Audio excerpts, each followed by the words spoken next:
क्या अभीरा के पास मायरा का सच बताने जाएगा अरमान? क्या अभीर के गालों पर थप्पड़ जड़ेगी मनीषा? शो में दिखाया गया है कि अंशुमन एक बच्ची को घर लेकर आ जाता है और अंशुमन अभीरा को बताता है कि ये उसकी पूकी है। अभीरा अंशुमन के पैरों में गिर जाती है। अभीरा को यकीन नहीं होता कि 7 साल के इंतजार के बाद फाइनली उसे उसकी पूकी मिल गई है। हमें पूकी के मिल जाने के बाद अभीरा 7वें आसमान पर पहुंच जाती है। वह पूकी के साथ अरमान के पास जाती है। जब वह अरमान के कमरे की तरफ पहुंचेगी तब देखेगी कि अरमान उसी की तरफ आ रहा है। अरमान अभीरा को पूकी का सच बताने की कोशिश करता है, लेकिन अरमान बात पूरी किए बिना ही बेहोश हो जाता है। अभीरा अरमान को संभालती है और पूकी को बताएगी ये उसके पापा है। जब अरमान की हालत बिगड़ने लगती तब अभीरा डॉक्टर को बुलाती है। अभीरा की आवाज़ सुनकर गीतांजलि भी अरमान के पास पहुंच जाती है। गीतांजलि अभीरा से पूछती है कि वो अरमान के पास क्या कर रही है। अभीरा गीतांजलि को बताएगी कि उसे उसकी पूकी मिल गई है। ऐसे में वह अरमान को पूकी से मिलवाने के लिए यहाँ आई थी।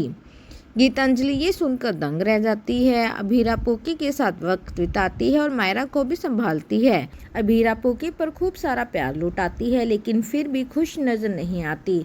ऐसे में अंशुमन अभीरा से पूछता है कि उसे कौन सी बात परेशान कर रही है। अभीरा अंशुमन से कहती है कि उसे पूकी से पूकी वाली फीलिंग नहीं आ रही। इसके बाद शो में दिखाया जाएगा कि वो नकली पूकी होती है। नकली पूकी से उसकी असली माँ मिलने आती है। वह अपनी बेटी को समझाती है कि वह इसी तरह पूकी बनने का नाटक करती रहे। मायरा नकली पूकी और उसकी माँ की बातें सुन लेती है। मायरा को पता चल जाता है कि नकली पूकी पैसों के लिए झूठ बोल रही है।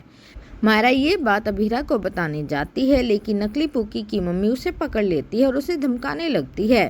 तभी अंशुमन आ जाता है। मायरा अंशुमन को बताती है कि ये असली पूकी नहीं है। कहा तो ये भी जा रहा है कि नकली पूकी का सच सामने आएगा तब अभीरा पूरी तरह से टूट जाएगी। ऐसे में दादी साहब उसे सच बताने का फैसला करती है। दादी साहब मंदिर में अभीरा को बताएगी कि मायरा ही उसकी पूकी है। वह ये भी बताएगी कि उन्हें ये सच फेयर के टाइम ही पता चल गया था, लेकिन उन्होंने ये सच अरमान को बताने से रोका था। अब ये देखना दिलचस्प होगा कि इस पर अभीरा कैसे रिएक्ट करेगी। वहीं दूसरी तरफ मनीषा को पता चल जाएगा कि चारू अब इस दुनिया में नहीं है। वह टूट जाती है और अभीर के गालों पर जोरदार थप्पड़ जड़ देती है।